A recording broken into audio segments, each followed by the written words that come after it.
Morning everyone. আর এটা হচ্ছে জানলাটা, দাঁড়াও ভালো করে সরাই পর্দাটা। এটা হচ্ছে আমাদের রুম থেকে সেই সুন্দর ভিউটা। চলো বাইরে নিয়ে যাই তোমাদেরকে।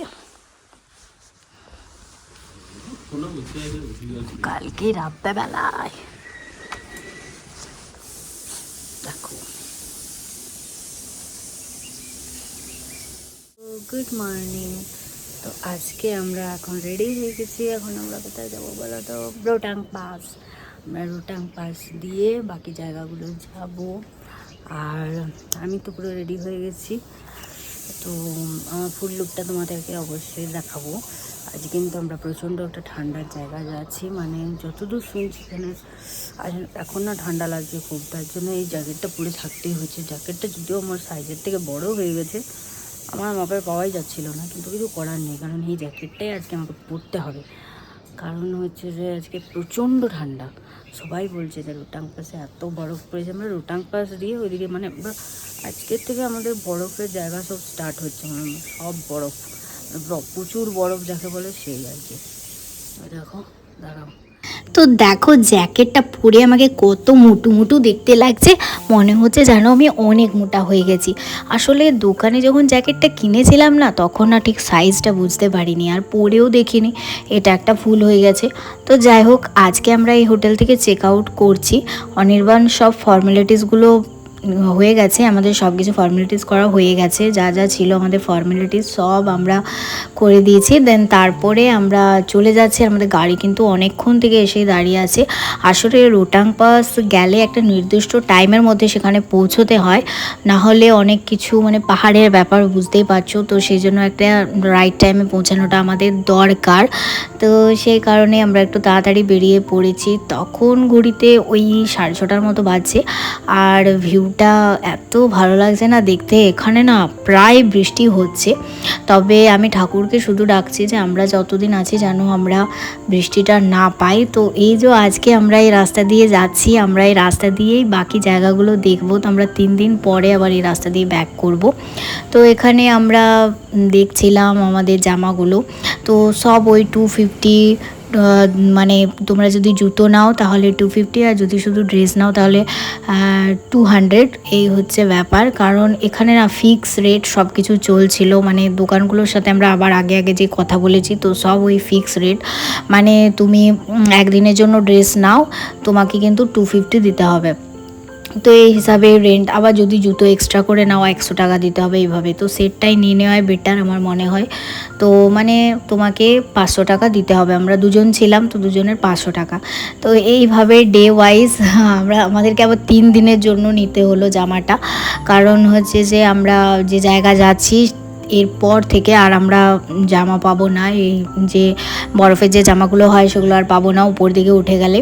তো সেই জন্য আমাদেরকে 3 দিনের জন্য নিতে হলো জামাটা। তো এরা কিছুতেই কম করছিল না, তাও আমরা 1200-1300 এরকম করে বলে বলে লাস্ট আমাদের ওই 1400 টাকার মতো নেব বললো। আর আমরা উপর দিকে উঠছি জামাগুলো নিয়ে। আমি যদিও অনির্বাণকে বারণ করছিলাম যে জামাগুলো নেওয়ার কোনো প্রয়োজন নেই, কিন্তু ও বলছে কোথাও যদি স্নোফল হয়, যদি প্রয়োজন হয়, তো সেই হিসাবে আমরা নিয়ে নিলাম জামাগুলো। এখন আমরা রোটাং পাসের অনেকটাই কাছে চলে এসেছি, তো আমরা একটু খেয়ে নেব কিছু। তো আজকে অনেকটাই খেতে ইচ্ছে করছিল ম্যাগি, তো সেই জন্য ম্যাগি নিয়ে নিলাম। পাহাড়ে এসে না মনটা শুধু ম্যাগি ম্যাগি করে, তাই রোটাং পাশের একদম কাছে চলে এসেছি। আর খুব ঠান্ডা, প্রচণ্ড হাওয়া দিচ্ছে, তার মধ্যে ম্যাগি খাচ্ছি। আর আমি কি খাচ্ছি দেখো, আমি তো খানে কে লিয়ে আয়ে।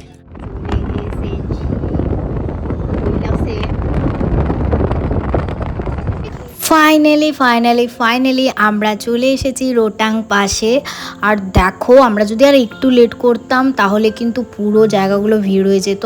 তবে একটা জিনিস খেয়াল করলাম রোটাং পাশে এসে, যে বরফটা পুরো কাদা কাদা হয়ে গেছে, আর আমি একদম ফ্রেশ বরফ চাইছি।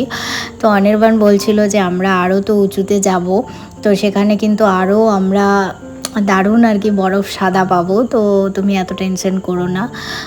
তো সেগুলো তো বলবো পরে যে আমরা কোথায় যাচ্ছি, এখনই বলবো না, তাহলে তোমরা আবার নেক্সট পার্টগুলো আমার দেখবে না, তো সেজন্য বলছি না। তো চারিপাশে বরফের চাই কি ভালো লাগছিল দেখতে। তো ফাইনালি আমরা একটা ভালো জায়গা পেয়ে গেলাম, তো ওই বরফটা অনেক স্লিপ করছিল।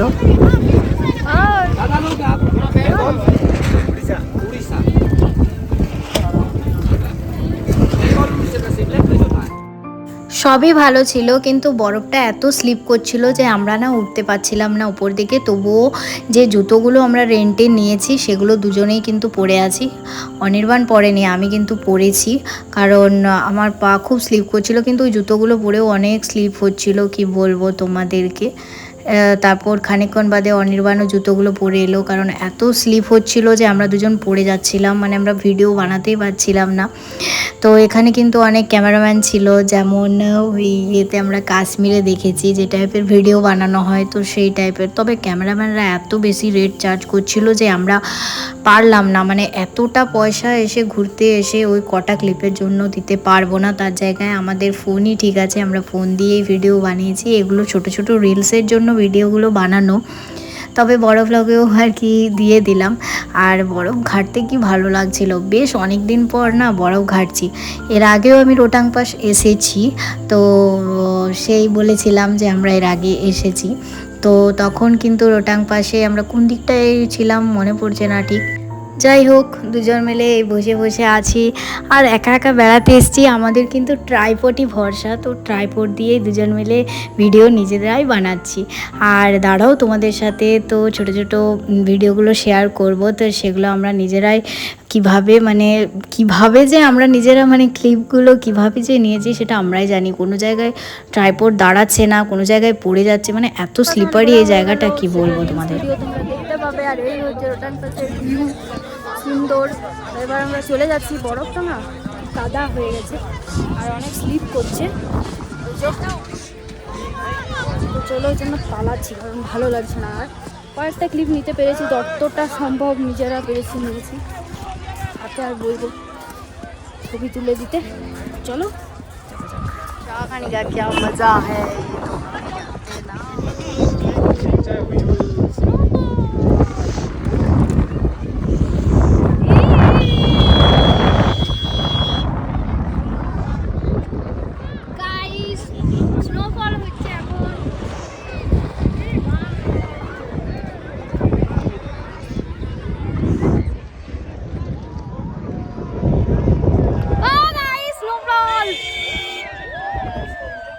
Manali snowfall হচ্ছে friends, snowfall,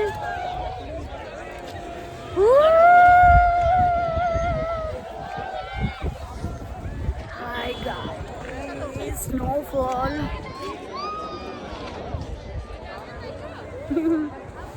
এরকম একটা ওয়েদারে এখন খাচ্ছি স্নোফল চলছে হালকা হালকা, স্নোফল চলছে মানালিতে, মানালি না রোটাং পাস মানালি। আর ঠান্ডা তো ভালোই লাগছে, তার মধ্যে আমরা খাচ্ছি অমলেট। এই দেখো মাস্ট একটা সুন্দর অমলেটটা নিয়ে।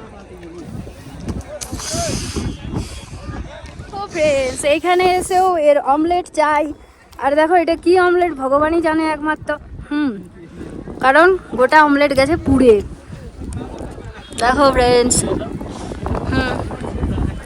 ও তো চলো, অনেক তো বরফ ঘাটলাম, বরফ নিয়ে এত খেললাম যে এখন আমি পুরো টায়ার্ড হয়ে গেছি। আর এত ঠান্ডার মধ্যে কানের মধ্যে এত হাওয়া লেগেছে, মানে কি বলবো, ওই জন্য অনেক ঘুম পাচ্ছে আর মাথাটাও একটু ধরে আছে।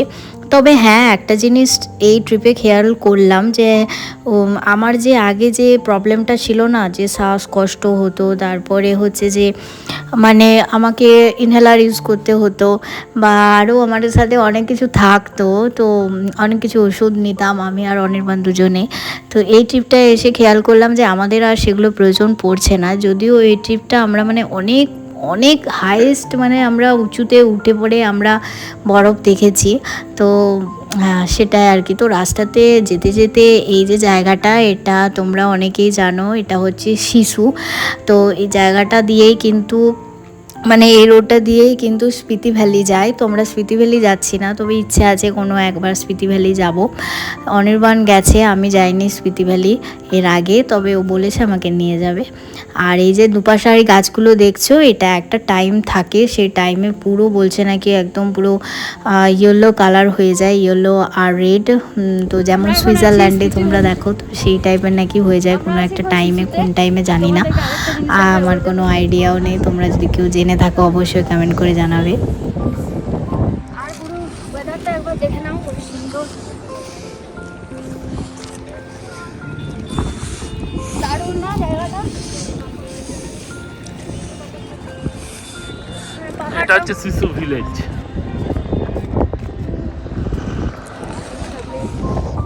लोग आर मिसलेड टू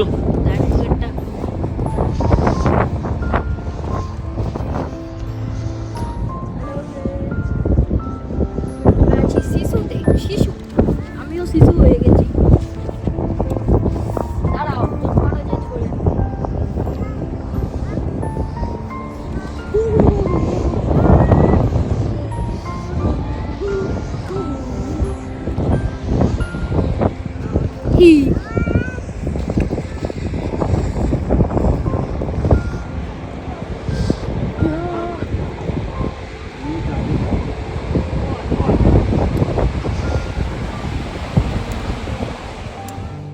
জায়গাটা এত সুন্দর যে ভাষায় প্রকাশ করার মতো না। খুব সুন্দর এই ভিউটা, আমি ক্যামেরাতে তোমাদেরকে দেখাচ্ছি আর আমি নিজে নিজের চোখ Friends, দিয়ে আমরা এখন দেখেছি। আছি শিশুলিকে। তো সত্যি আর অসাধারণ। চলো অনির্বাণ তোমাদেরকে কোথায় নিয়ে যাচ্ছি চলো দেখি। লেকটা আছে, কিন্তু লেকটা এখন মনে হচ্ছে জল নেই, এটা হচ্ছে ব্যাপার। চলো যাওয়া যাক। ভিউটা দেখো ফ্রেন্ডস, ভিউটা দেখো। আমার আমার ক্যামেরাটা না অতটা জুম নেয় না, ঠিক আছে? এটা তো আইফোন 15টা যদি হতো তাহলে ভালো করে জুমটা তোমাদেরকে দেখাতে পারতাম। শিশু লেক, যেটা এখন শুকিয়ে গেছে পুরো, ঠিক আছে? আর লেকটায় জল নেই, আর ভিউটা তো জাস্ট অসাম। তোমরা হয়তো ফোনে অতটা না বুঝতে পারলেও যদি আসো তাহলে বুঝতে পারবে। তো ওই দেখতে পাচ্ছ তোমরা, দাঁড়াও আর একটু এগিয়ে যাই। এটা হচ্ছে শিশু লেক বললাম, আর ওই যে ওই ওয়াটারফলসটা দেখছো, ওটা হচ্ছে শিশু ওয়াটারফলস। ওখানে কিন্তু ট্রেকিং করে যাওয়া যায়। আর তোমরা যদি এখানে এসে একদিন স্টে করতে চাও তাহলে ওখানে হোটেল পাতি সব কিছুই আছে, এখানে তোমরা স্টে করতেই পারো। ব্যাস এটুকুই, আরও দেখতে থাকো। আমরা এখানে স্টে পে করছি না, আমরা এবারে চলে যাচ্ছি জিপসি। তো চলো সেখানে যাওয়া যাক। জিপসা, সরি জিপসা, ওয়ার্ডগুলো একটু ভুল হয়ে যাচ্ছে। তো তারপরে আমরা চলে এলাম আমাদের নেক্সট ডেস্টিনেশনে। আর এখানে এত ঠান্ডা যে আমি নেমেছি তখন থেকেই কাঁপতে স্টার্ট করে দিয়েছি। এটা বেশ অনেকটা উঁচুতে, তো জায়গাটা অনেক সুন্দর, যেটা আমার নেক্সট ভ্লগে তোমরা দেখতে পাবে। তো তাও কিছু কিছু দেখিয়ে দিলাম। তো এগুলো হচ্ছে ছোট ছোট কটেজ, যেগুলোতে কিন্তু অনেকেই স্টে করছে। তো আমি ভাবছি ঠান্ডার মধ্যে ওরা ওইটুকু কটেজে কিভাবে থাকছে। চলো আমরা আমাদের রুমে যাই। আর এটা হচ্ছে আমাদের সুন্দর পাড়া সেই রুম, পুরোটাই কিন্তু কাঠের। আর আমরা কিন্তু এই কাঠেরটা এই কারণেই নিয়েছি যাতে আমাদের ঠান্ডাটা কম লাগে। প্লাইউড আর কাঠ দিয়ে বানানো গোটা রুমটা। আর রুমটার ভিউটা তো এতটাই সুন্দর যে আমি যখন ফার্স্ট এখানে এন্ট্রি নিই তখন মানে কি বলবো, মানে সেই যে ফিলিংসটা আমি তোমাদেরকে বোঝাতে পারবো না। আর এটা দেখো একটু সেই কুড়ে ঘর আমাদের যেমন গ্রাম সাইডে হয় সেই স্টাইলে বানানো। আর দেখো ফ্রেন্ডস, এই যে ভিউটা, এটা দেখে তো আমি পুরো পাগল হয়ে যাচ্ছি। তো তোমরা মানালি এলে আমরা যে ট্রিপটা মানে যেভাবে করেছি এইভাবে কিন্তু করতে পারো, তাহলে তোমরা অনেকখানি মজা পাবে। এটাতে কিন্তু তোমাদের বেশি টাইমও লাগবে না। মানে তোমরা যদি মানালি হার্ডলি 4 দিনের জন্য আসো, 3 দিনের জন্য আসো, তাহলে এটা কভার করে ফেলতে পারবে। তো পুরোটাই তোমাদেরকে আমি নেক্সট ভ্লগে জানাবো। তো এখন চলো আমি আগে আমার চোখকে সার্থক করি এই যে ভিউটা, এটার মজা নিয়ে। আর ভেবেছি আমরা আস্তে আস্তেই কিছু খাবারের অর্ডার করে দিয়েছি, কি আমরা দুজন মিলে বসে বসে শুধু খাবো আর এই যে ভিউটা এটা এনজয় করব। তো চলো সেটা করি, আবার তোমাদের সাথে পরের ব্লগে দেখা হবে। তো টাটা, তোমরা ভালো থেকো খুব। চলো তোমাদেরকে এবার ওয়াশরুমটাও দেখিয়ে দিই, সবই যখন দেখালাম। প্রচুর ঠান্ডা, প্রচুর। ঠান্ডা তো প্রচুর, চশমাটা পড়ে গেল। ওয়াশরুমটা পরিষ্কার পরিচ্ছন্ন, একদম ঠিকঠাক ওয়াশরুম আছে। ওয়াশরুমের বাইরেও একটা সুন্দর ভিউ আছে, এই দেখো। তোমরা এখান থেকেও কিন্তু ভিউ এনজয় করতে পারো, মানে কোনো জায়গা থেকে ভিউয়ের কোনো কমি নেই, সুন্দর ভিউ। ওয়াশরুমটাও সুন্দর আছে, এখানে বেসিনও আছে। ওয়াও, যাকে বলে এক কথায় ওয়াও।